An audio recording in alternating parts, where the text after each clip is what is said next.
Duas coisas que eu quero falar. Primeira coisa, esse jeito de fazer é um dos modelos que eu posso usar. Não quer dizer que seja o único, tá certo? Esse é um modelinho que é muito usado em química orgânica. Vocês vão ver que em química orgânica se usa muito teoria de ligação de valência. Pelo menos do ponto de vista conceitual. Que é essa história, os elétrons, esses elétrons aqui, ó, são os elétrons do nitrogênio.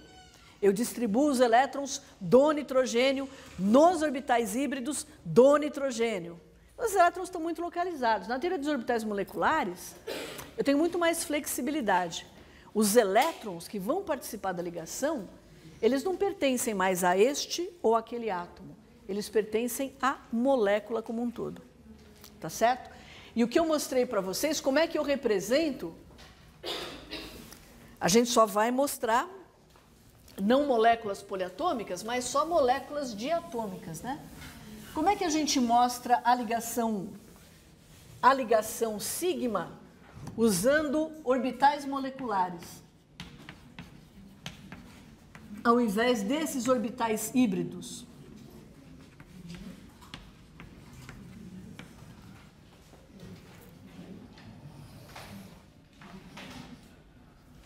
E vocês estão com sorte, hein? Porque eu tenho uma reunião ao meio-dia, senão a gente ia adiantar um pouquinho. Ó, eu vou colocar aqui um diagrama de energia. Vamos pegar o caso mais simples, que é o caso do hidrogênio. A gente já falou disso ontem. Eu tenho aqui um átomo de hidrogênio e tenho um átomo de hidrogênio. É claro que esse elétron do átomo de hidrogênio tem a mesma energia desse elétron do átomo de hidrogênio. São dois elétrons iguais. A configuração eletrônica do hidrogênio é um S1, um S1. Então, como é que eu coloco esse elétron aqui? Ó, spin para cima, spin para cima. Quando eu formo a ligação covalente, quando dois átomos de hidrogênio, quando as nuvens eletrônicas, elas se recobrem, isso quer dizer o quê? Quer dizer que os dois núcleos estão compartilhando os dois elétrons. E essa tem que ser uma condição que diminua a energia do sistema. Porque senão, por que eles iriam se ligar? Certo? Então, quando eu misturo esses dois, quando eu recubro, na verdade, não misturo, quando eu recubro esses dois orbitais atômicos, eu gero um orbital molecular, que é um orbital que não descreve mais átomos individuais, mas descreve a molécula de hidrogênio como um todo. Então, esse orbital eu vou chamar de um orbital sigma, porque está envolvendo esse recobrimento frontal. Só que do mesmo jeito como na hibridização, eu tenho que ter um número de orbitais híbridos igual ao número de orbitais atômicos que eu misturei, aqui é a mesma coisa. Se eu sobreponho dois orbitais atômicos, eu vou ter dois orbitais moleculares. E na teoria dos orbitais moleculares, um é ligante, um favorece a ligação e o outro desfavorece a ligação. Então, eu vou ter um sigma ligante e, com maior energia, o sigma antiligante, que eu represento com uma estrela. Então, esse de maior energia é um orbital molecular antiligante. Esse antiligante, ele desfavorece a ligação.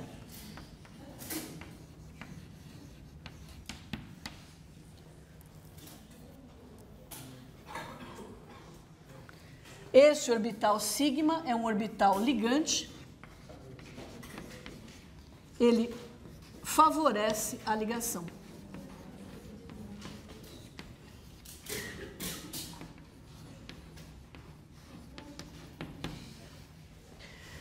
Quantos orbitais, quantos elétrons eu tenho para colocar nesses orbitais moleculares? Eu tenho dois. Eu vou colocar primeiro aqui. 1, 2. Esse aqui fica vazio. É assim que eu represento a molécula de hidrogênio usando os orbitais moleculares. Não é simples? A única coisa que vocês têm que aceitar é o seguinte, mas que fica fácil, olha. Se vocês pensarem que um orbital molecular é a combinação de orbitais atômicos, e que o orbital atômico mais simples é o orbital 1s do hidrogênio, quais são as combinações lineares que eu posso fazer com dois orbitais 1s? Combinação linear. Eu posso somá-los ou subtraí-los. Se eu somo, eu tenho um orbital ligante. Se eu subtraio, eu tenho um orbital antiligante. Então, o aparecimento dos orbitais antiligantes decorre do fato de eu estar fazendo essa combinação linear.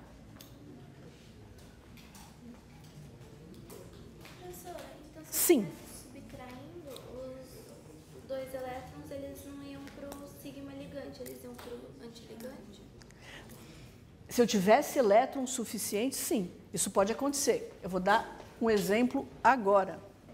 Um outro exemplo que a gente pode considerar que vai acontecer a mesma coisa, mas deixa eu falar, antes da gente dar um outro exemplo, eu posso calcular a ordem da ligação da molécula de hidrogênio.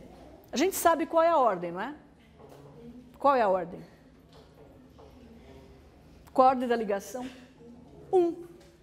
Então, na molécula de hidrogênio, eu sei que a ordem de ligação é 1. Será que eu tiro a ordem de ligação desse diagrama? Lógico que eu tiro. Nós aprendemos lá, quando a gente estava vendo VSEPR, cargas formais, aqueles modelos mais simples, a gente viu que a ordem de ligação era o número de ligações dividido, por exemplo, uma ligação XY, né? Qual é a ordem da ligação XY? A gente pegou e contou o número de ligações entre x e y e dividiu pelo número de átomos XY ligados. Por exemplo, no carbonato. Né? Carbonato nós tínhamos 4 ligações, carbono-oxigênio, e tínhamos, como é CO3, 3 pares carbono-oxigênio. Portanto, 4 dividido por 3, 1,33. É assim que a gente obteve a ordem de ligação. No carbonato, no SO2, enfim. Quando eu posso obter a mesma informação usando orbitais moleculares. Como é que eu faço a conta? É o número de elétrons ligantes menos o número de elétrons em orbitais antiligantes dividido por 2. Então, a ordem de ligação é igual ao número de elétrons em orbitais ligantes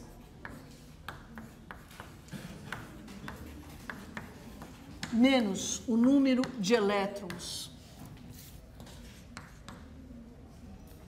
em orbitais antiligantes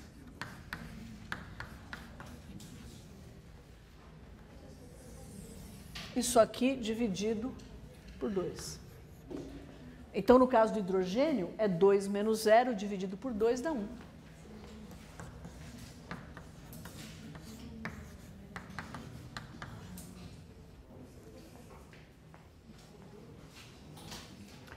Aí vamos pensar numa molécula em que eu poderia ter um orbital antiligante preenchido. Eu dei esse exemplo ontem, né? A gente pode pensar, por exemplo, será que a molécula de hélio 2 existe? A gente já fez também essa conta em aula, eu acho. A molécula de hélio 2, ela seria formada por um átomo de hélio que se ligaria a um outro átomo de hélio. Tá certo? O hélio tem número atômico 2, portanto a configuração eletrônica é um S2.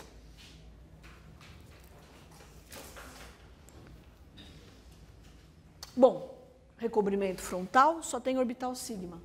Um sigma ligante e um sigma antiligante.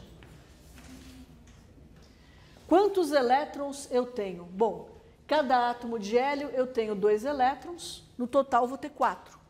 Coloco 2 primeiro no de menor energia e completo com os outros 2 o de maior energia.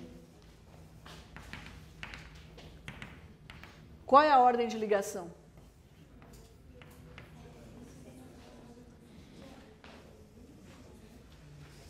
Qual é a ordem de ligação? Quantos elétrons eu tenho em orbital ligante? Quantos eu tenho em antiligante? Dividido por 2. Essa ligação existe? Ordem 0, não. A molécula de hélio 2 não existe. Mas eu poderia, como eu falei para vocês, eu poderia ionizar.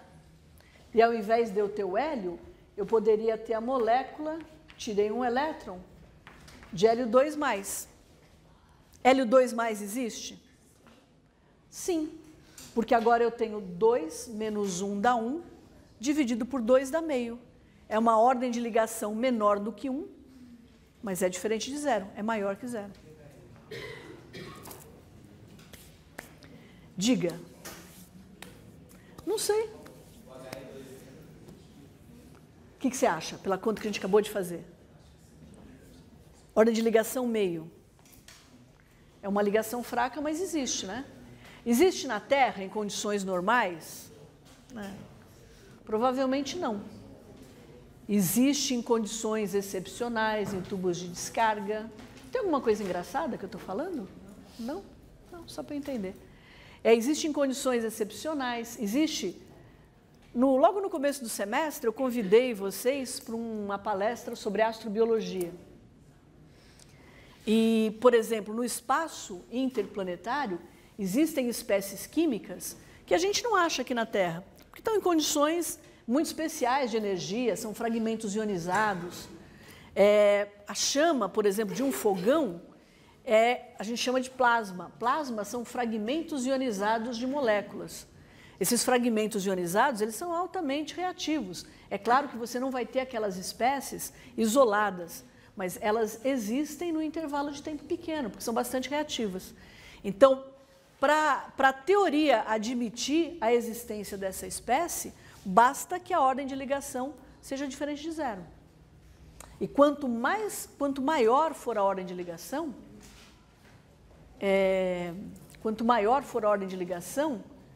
mais forte é a ligação química.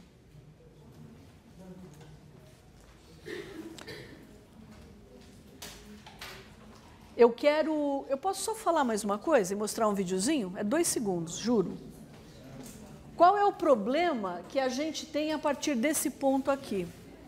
Qual é o problema que a gente tem a partir desse ponto aqui? Que na verdade não é um problema, é uma solução, né? Se nós pegarmos aqueles diagramas de energia que nós fizemos... É rapidinho, gente. Se nós pegarmos aqueles diagramas de energia dos orbitais atômicos e formos escrever a ligação, formos descrever a molécula de oxigênio, o O2, a gente vai descobrir, então, o oxigênio... Eu vou colocar aqui, ó. Eu juro que é rápido mesmo. Eu vou mostrar o videozinho para vocês e a gente termina isso quando eu voltar.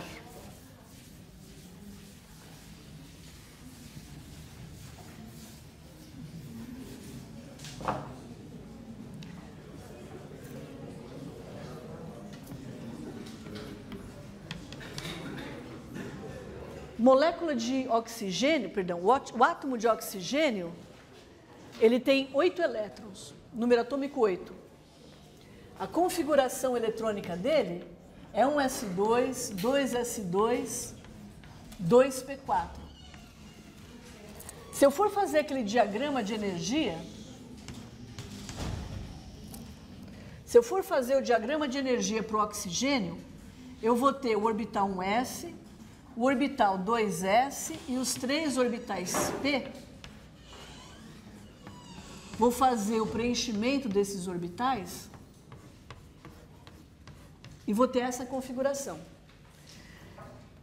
Um átomo de oxigênio, como é que ele vai se ligar usando esse modelinho aqui, que envolve orbitais atômicos? Aqui eu não estou falando de orbital molecular, eu estou mostrando os orbitais atômicos do oxigênio. Como que um átomo de oxigênio se ligaria a outro átomo de oxigênio? Numa dupla. Então, ele compartilha. Primeiro, eu tenho um orbital P que está preenchido. um outro que está semi-preenchido e um outro que está semi-preenchido. Esse aqui para cima, considerem preenchido totalmente, esse aqui. Então, com outro átomo de oxigênio, primeiro ele faz uma ligação sigma, ele compartilha elétron com outro átomo de oxigênio por meio de uma ligação sigma, e ele faz com outro átomo um recobrimento lateral através desse orbital P aqui. Então, esse com esse recobrimento lateral, ligação π. Esse com esse, recobrimento frontal, ligação sigma. Então, na molécula de oxigênio, eu tenho uma ligação sigma e tenho uma ligação π. Tem elétron desemparelhado na molécula de oxigênio? Não. Se não tem elétron desemparelhado, essa molécula ela não deve sentir um campo magnético, certo? Se não tem elétron desemparelhado, e se o elétron interage com o campo magnético, se eu tenho um elétron que tem um spin mais meio e um outro que tem spin menos meio, um cancela o outro. A somatória dos spins vai dar 0. Então, não vai interagir com o campo magnético. Certo? Se eu falar para vocês que o oxigênio líquido ele é atraído pelos polos de um ímã, vocês acreditam? Essas duas figuras aí foi o que eu achei mais fácil? Vocês reclamam dos nossos óculos de segurança, né? Olha aí. Então, o que esse filmezinho vai fazer? A última coisa que eu vou falar. Eu tinha dito que eu ia... Quem quiser sair, pode sair. Alguém quer sair antes de eu mostrar isso aqui? O que vocês estão vendo aqui é um ímã. Eu tenho os dois polos do ímã e eles dois vão jogar aqui primeiro nitrogênio líquido e depois oxigênio líquido. E vocês vão ver que o comportamento é diferente.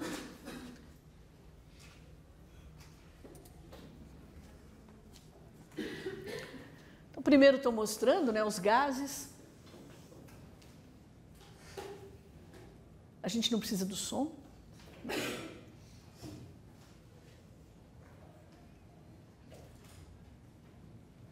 Então, está explicando o que vai acontecer. Essa luva que é importante porque a gente está falando de gases que estão, por exemplo, o nitrogênio, ele está numa temperatura de menos 196 graus Celsius. Se ele cai na mão da pessoa, esses aqui são os polos do ímã, ele congela. Então, olha, o nitrogênio líquido, ele passa pelos polos do ímã sem ser atraído, ele escoa normalmente.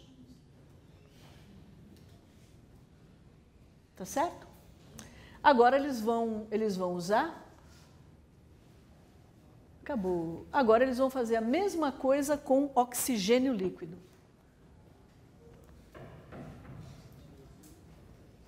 Uma substância que, né, não é atraída pelos polos, como o nitrogênio não foi, a gente chama de substância diamagnética. Agora eles vão repetir usando o nitrogênio.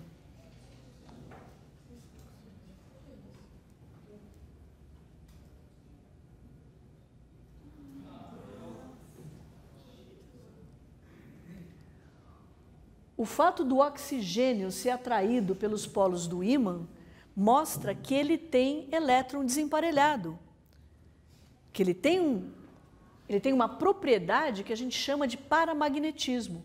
E, obviamente, que esse modelo aqui, que descreve a molécula de oxigênio em termos de orbitais atômicos, com ou sem hibridização, ela é falha para esse tipo de molécula.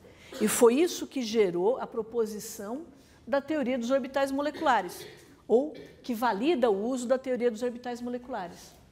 Porque eu vou convidar vocês a fazerem isso na semana de folga que vocês vão ter, construir um orbital desse tipo aqui, um diagrama de energia desse tipo, para a molécula de oxigênio. Quando vocês fizerem isso, vocês vão ver duas coisas, que a ordem de ligação vai dar 2, como tem que dar, e que a molécula de oxigênio, ela, na teoria dos orbitais moleculares, ela tem sim elétrons desemparelhados. Obrigada.